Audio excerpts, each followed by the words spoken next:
ඔව් අද අපේ දුන්නොත් කන්නම් වැඩසටහන සඳහා සහභාගී වන්නේ මහාචාර්ය ડોક્ટર බබරවාන මහතා. අපි එතුමා ඇත්තටම ලංකාවේ ඉන්න විශේෂඥ වෛද්‍යවරයෙක්.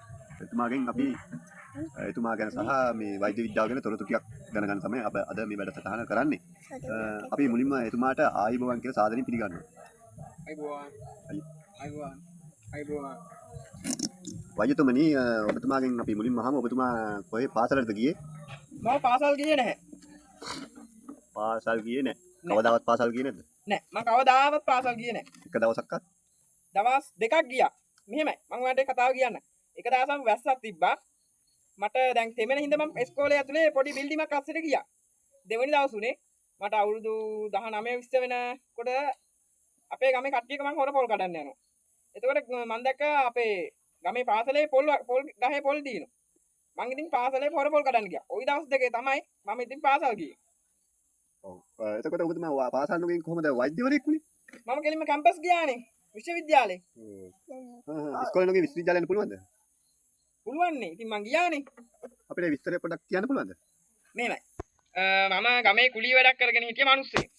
මගේ යාළුවෙක් හිටියා. හරියට කට් කරලා දෙන්න. මගේ යාළුවෙක් එනවා.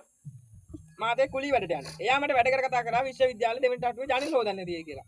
මායේ මෙයා යදි මං දැක්ක කාමරේ ළමෙක් උගන් එක ළමයා හිටියේ කාමරේ. ඒ ළමයාට උගන්වන ගුරුවරයා ඒ ගුරුවරයාගේ වේදනාලාව මේ කුණු කූඩේට දැම්මා. ඊට පස්සේ මං ඕක මට ડોක්ටර් කෙනෙක් වෙන්න ආශාවකුත් ඇති වුණා. මම ගෙදරකින් කල්පනා කරලා බලලා රැ වෙලා විශ්වවිද්‍යාලයට පැන්නා. පැනලා ඒ කුණු කූඩෙන් ඒ වේදනාලාව ගත්තා. කොහොම තමයි ඊට පස්සේ මම හන්දියෙන් ණයට ඩිස්පැන්සරි එකකුයි ෆාමසි එකකුයි දාගත්තා මේ ඉඩම ණයට අරගෙන. එතකොට ලෙඩ්ඩු එහෙම ආවද?